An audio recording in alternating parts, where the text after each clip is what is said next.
Hey, everybody, welcome back to Little Things Are Big Things Education Podcast. This week, we are jumping into human needs, and we are going to get you kickstarted with our connection activity led by me. And we're going to talk about kind of the six major psychological needs, and we'll break them down into 4 surviving needs and 2 thriving needs. So let's get this thing started. Let's get it going.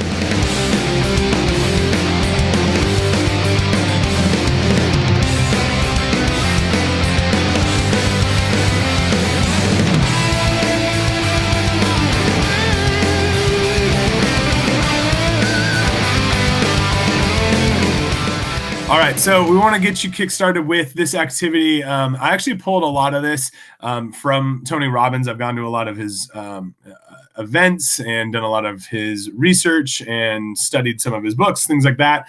And one of the events we went to, he was like, yeah, totally use my stuff, just rebrand it. So for those of you who know Tony, you're going to probably recognize a lot of this. I've shifted some of the names and some of the explanations behind it just so it kind of fits my personality and a little bit of what we are doing here on littlebiged.com, and we want to share this with you. So this is my connection activity I've done with my students. I've also recorded myself going through the Google form, one for my students, just in case they weren't present during that class, they can do it at home. But also, I wanted to make this available for you all as well. So we'd love for you to go check out littlebiged.com. It'll send you to my peak state mathematics. And underneath the shop, you can actually see this. It's called the Finding My Why in Life and in School. And feel free to do it yourself for free. You can click on the link and actually go through it. Or you can purchase it so that you can record your student responses and use it in your class. And it's only like $8. So we appreciate your support and thanks for joining us. Let's dive into this. So we're going to talk about 4 surviving needs. And these are 4 needs that literally every single human needs. And not all of them at the same level, right? But every single person to some degree needs to feel these 4 things. The first one is we need to feel consistent, right? We got to have some consistency in our life. And if you have worked with students or maybe even in your own life where you feel totally out of control and nothing's consistent and you're like, oh my, I don't even know what's going to happen from moment to moment. You know how like unnerving that can feel, and like nothing else in your life can function if you have 0 consistency. So some of us don't value it as much as others, and that's totally fine. But all of us at some level need to feel a little bit of consistency in our life. The second one is to have the opposite of that, right? Like if everything was consistent, we'd be bored out of our mind. So we need some of the unexpected to happen in our life. We need to feel that variety. We need to feel the inconsistency. Like you got to have something keep you feeling alive. So those first 2 totally contradict each other. And again, is a perfect example of why we're going to value one more than the other. I know in my life, actually, the unexpected is something I value a lot. And I like a little bit of chaos. And even still, like, it's funny when I like really break it down and think about it, like I like having the unexpected things that I want to have happen, though, like I don't want the unexpected things that feel like they're wrecking my life, right? I'm like, oh, like this is a problem, but I do like the unexpected that makes me feel alive, or something new, or a challenge that, like I can step into. And so it's interesting that even in each one of these, they're breaking down a lot, but it's going to create a lot of good conversation for you and your students as you talk about these and you get to know which ones they value the most. Number 3 is we got to feel unique, right? Like if I don't feel special, if I don't feel unique to you, if I don't feel like I'm an important part of the role, like I don't fit into the class, I don't fit into this friendship, I don't fit into this workplace, it's really hard for me to want to contribute because I'm like, I'm not even important. And this is actually a huge driving factor for me as a teacher when I first get to know my students at the start of the year. Why I put so much emphasis on getting to know my students' names is because if they are just like, hey, student, like there's no uniqueness to that, and they don't feel important. They're like, why am I going to work for you? You don't even know my name, right? So I want to get to know them. I want to build relationships. I need to know their name, which is like the fundamental piece of uniqueness, right? Like this identity kind of part. And so like I try to get to know that immediately. And again, some of my students, that's going to be like their number one driver, right? Their number one need that needs to be met. And so those students, I really want to focus on getting to know why they're who they are, because that uniqueness is something that will build that relationship very quickly. The fourth surviving need here that every single person needs to feel at least at some level is to feel like oneness, is what I'm going to call it. Oneness with yourself, like actually understanding who you are. Oneness with other humans, where like, you know, like Dave and I we'll crack jokes back and forth, and we've got our insider, things that we've had since fifth grade, and definitely a lot of like one-line movie stuff in college, all that stuff, right? And like we'll fill in each other's like sentences, or we'll banter back and forth. Like, oh gosh, I don't know, I forget what it was. We were talking Brian Regan the other week, and like we were talking about his new one on Netflix, At the Rocks, or On the Rocks, and like just started like re-quoting his Walked on the Moon stuff, which is 20 years old. I was gonna say, yeah, it's like 20 years old at this point. Yeah, but you and I are like one when it comes to that, right? And that's a human need of all of us, and that's something that I know you and I both value, is this connection piece, obviously. And the whole driving force behind this entire podcast is creating oneness with your students, so that there's that we are a class, we are, you know, our school, whatever it is that we're building that community around, but everybody needs to feel a little bit of that oneness to at least some degree. So those are the four surviving needs. Now, how we achieve those needs can both be, you know, constructive and destructive and neutral, right? A lot of times that is going to be driven by some of our other, you know, main decision-making skills, right? And all humans are driven by the decisions to either seek pleasure or to avoid pain. And so if my driving force is to seek pleasure, and my number one need is, you know, the unexpected, I'm going to go try like new things that make me feel good. You know, like maybe I'm going to go try out new restaurants, and I'm going to take a chance and have the unexpected, and I'm in hopes that I find the next most delicious food I've ever tasted in my life, right? I could do something that's a little bit more neutral, and maybe I'm just, you know, trying to just do something to like learn new people, or meet new people, but I'm just kind of like, I'm just doing it because it kind of adds some spice and I was bored. Or maybe I do something destructive because I've been stuck in my house during quarantine forever. I didn't do my homework. My parents are mad at me, and I need to just break loose. So I sneak out the window in the middle of the night because, you know, I want to go seek enjoyment and unexpected. It can be a destructive behavior. And maybe, you know, I lie to my parents, or I lie to my teacher. Oh, my dog ate my homework, or, you know, whatever it is, because I'm trying to avoid pain at all costs. And so, you know, depending on our drivers and all that stuff, there's a lot of different ways we behave. So it's definitely not this like black and white thing, but it's part of all of it. So I'm going to pause there for a moment. Dave, is there anything that you wanted to speak to, or stuff that you've got that question? Oh my goodness, my dad. I'm hanging. Hey, FYI, y'all, if you hear like front door closed, I'm hanging out in my dad's office right now, and they've got their like security thing in here, and it's got the volume on like massive loud right now. So, well, they are getting older. It's nice to know that they're safe, though.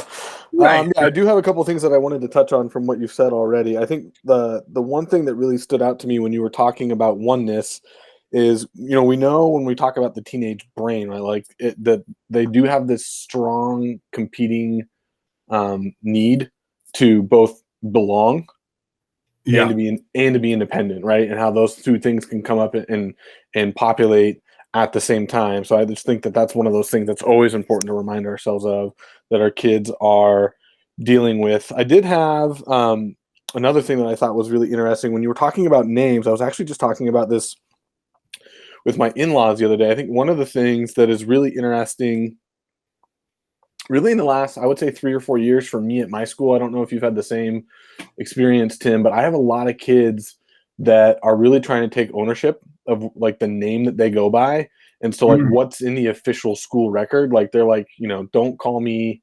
don't call me Leo, call me Lightning, or don't call me don't call me Kennedy, call me Andy. And like in some cases it's just like they want to stand apart, or they want to go by something different than the name that their parents created for them.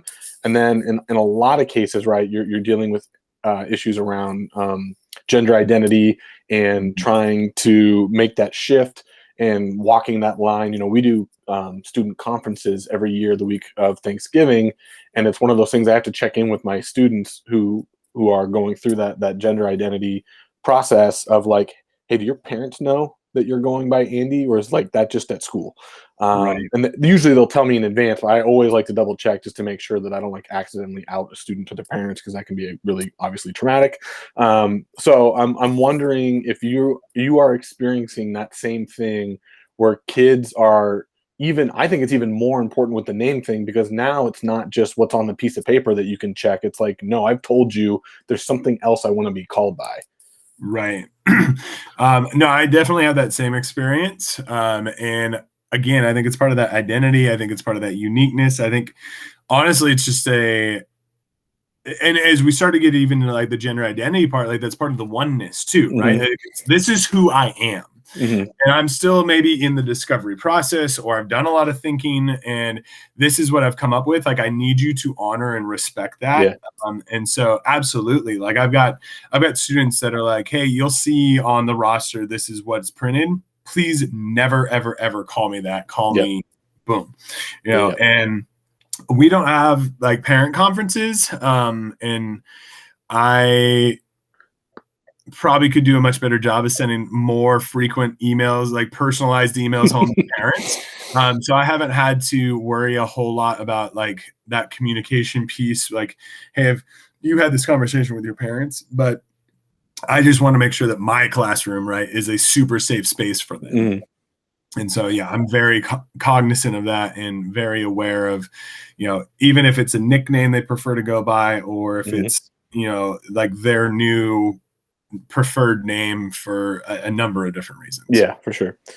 And then the one place where I had a real question was when you were talking about like the variety, the whole idea that like variety is the spice of life, and like kind of keep things different. How do you, I know that your classroom is fun and everything that I know a lot about the way that you teach, but one thing I'm wondering that if you can share with is like, how do you maintain routine in your classroom while still introducing new experiences for your kids, right? Because the content, in my experience, just having the content change, but having the exact same rhythm every week, there's like that real careful balance that I'm not sure that I've really struck yet, of like having a routine, but also like changing it up every once in a while. Yeah, great question. I think for me, and this comes back also, I think, to me as an athlete, and like in athletics, we have so many like daily drill kind of vibes. Like I thrive on patterns and consistency, but my human need to grow and feel alive and feel fulfilled, like, and I need that unexpected. I think a lot of my students have that too. And so you come into my room, you're going to expect music, you're going to expect something on the board, and we're going to get right into notes, and we're going to review anything that we need to cover from the day before or finish up, and then we're going to get into new content. So like the patterning is very consistent. The way I develop and the way I story tell throughout the day is where I add a lot of that spice. Okay. And so when I get into new content, if I can tell my students are starting to fade a little bit because it's feeling very routine and they're not having enough of that unexpected, I'll stop and like, wait, hold up, check this out, and like create that quick sense of like, whoa, here it comes, like, and like all of a sudden you grab their attention, and maybe I don't go big with it, but I just do that to kind of like shake it up. And I come back, I'm like, what if you did this in all of your life? Like just come at them, like just something to break up so that you shift energy, you shift focus a little bit, and you kind of bring them back in. Okay. That makes a ton of sense. And I know, for those of you that are listening and don't know Tim as well as I do, like one of his unique skill sets that maybe we haven't highlighted in the podcast is you've talked about improv, or like your ability to improv is something that like that's not a skill that I really feel like I have. Like I kind of like I can plan fake improv, but like actual improv, I'm not super talented with. So I think that's one thing that I see you being able to really read the room and then go, okay, I'm gonna throw a change up with this thing that I'm gonna pull out of my back pocket and solve. You totally just reminded me too. I think I sent you a text on like Friday last week, and I was like, "Hey, remind me of this," and you just did. So I appreciate it. We were in class and we were doing right triangle trigonometry, and it was one of those moments where like the kids are like, "Okay, we've done like 12 of these triangles of like identifying opposite, adjacent, and hypotenuse. Okay, right?" I was like, "All right, now where can we use this, right?" And like I've been trying to like have them look out the window at a tree, and like how tall is that tree, and can we do that without climbing the tree with a tape measure? And so all of a sudden one of my kids is like, he's like, "Wait, can you do this with anything?" I was like, "Yeah." He's like, "Can you find the height of the Burj Khalifa tower in Dubai?" I was like, "Yeah." And so like literally in the middle of class, I Google searched an image of the tower and I put it on the board. I drew a right triangle over the top of it. And I said, "Hey, you're standing over here. You're 1 mile away from the base of the tower. You're looking up at the top of the tower. You've got your cell phone. You've got your clinometer so that you can figure out the angle of elevation to the top of this tower." And, I'm like quickly doing the backwards math, like in front of all students while they're drawing this picture, and I can figure out what the angle needed to be to get the actual correct, accurate height. And so I throw in the correct angle degree. We do the process. We find the height. I was like, "All right, let's see how close we were." And we were like literally like on the dot to the foot. And so I was like, "Hey, Google, how tall is the Burj Khalifa tower?" And like I've got it Bluetooth through my speaker, and it was like, "The Burj Khalifa tower is 25,017 feet." And the kids are like, "Oh!" They just like lose their mind. And I was like, yes, like that would be how I sneak in the unexpected. And I try to do a lot of that. And it's exactly what you're talking about, that improvisation, like running with a student want and desire and need and filling it as quickly as you can, in the moment. If I think that's a really great example of like not only you reading the room, but really like the kid like instigating the need for like a change up, where like, "I'm not interested in talking about your tree, dude, but this building that I've heard of that's important to me for whatever reason, like let's talk about that." And the fact that you're willing to roll with that, and I know that that's part of your thing as well. So as long as we're talking about thriving, I think you said that there are two other needs that you say are specific to people who are thriving. Yes. So those first ones like are survival, right? Like we all need them. We all need to feel consistency. We all need the unexpected. We all need to feel unique and special. We all need to feel connected. We all need oneness, right? And at a deeper level, we need to feel love, right? And then to thrive, to really reach like a fulfilling life and to be our highest, best selves, we need to expand, which I think is the huge part of education, right? And you and I talk about this every day. We need to learn something new every day. We need to grow every day, because if you're not growing, you're dying, right? And so we need to grow. And unfortunately, that's not a surviving need. And a lot of people choose not to grow and expand, and they just exist, right? They just survive. And so, but in order for us to thrive, we need to expand. We need to keep growing. We need to keep learning. The second part is we need to serve. Like you got to get outside of yourself. You got to give back. I would argue to say that's even us as teachers. Like I would very much argue that half of our time is donated. People are like, "Oh yeah, teachers are underpaid," and there's like the arguments on both sides, and like, "Oh, but you get summers off," and blah blah blah. And like when I go and I truly calculate like the amount of hours I put in with the level of education most of us are required to have, and you compare that to most other jobs, I'm like, no, like 25 to 40% of my time is just straight donated. Like I'm not paid for that. And so for me, one of the ways that I don't get frustrated as a teacher about that is I recognize that's a part of who I need to be and serve. And I want to connect with young people. And so that's a choice for me. And so I use that to fill my needs and feel good about myself instead of sit back and piss and moan and, complain about it. Yeah, I think that's a really good point, because I do think like that's one of the things, and I'm right there with you. Like I definitely feel like teachers are underpaid, but like that sense of understanding that it is a calling. It's not like it's less of a profession and more of a calling kind of statement. And not that that should be an excuse that's used to like just go ahead and keep underpaying us. And then the only other thing, I know this is a total tangent, but when you brought that up, it immediately triggered for me something that I was reading about a while ago. You know, we talk about the importance of representation in our society in a lot of different ways, and how problematic it is for students of color that they don't see themselves teaching, right? And so if you don't see people of color leading the classroom, you don't really think of the school as a place, where academics as a place that is meant for you. And I've had some really interesting conversations with some people about like, why is it that people of color often choose not to teach? And one of it is, right, like there's the baseline representation. Well, I never saw someone who looked like me teaching. And then like someone was real honest with me in a conversation. Then I heard it again in another podcast, which is just, if you're going to make me go to school for 6 years, you better pay me a hell of a lot more than what I'm being paid to be a teacher, right? Like there's that whole idea of like, there's a sense of like privilege that comes with being able to spend that much money on education and then not have it be the highest paying job opportunity coming out of that. So I do think that that's a really interesting component to all of that, and talking about it being a calling is just that reminded me of that, and I thought it was an interesting thing that I've been diving deeper on the last few weeks.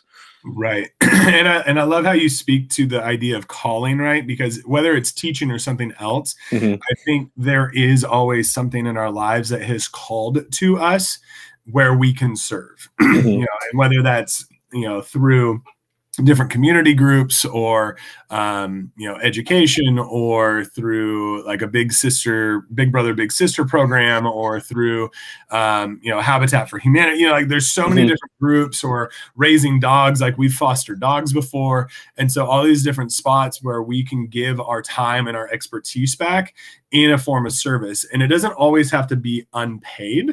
Like you and I in this exact moment, right, I think are doing this because we have a passion for education. We have a passion for connection with students, and we want teachers to know what we know so that they can serve their students better.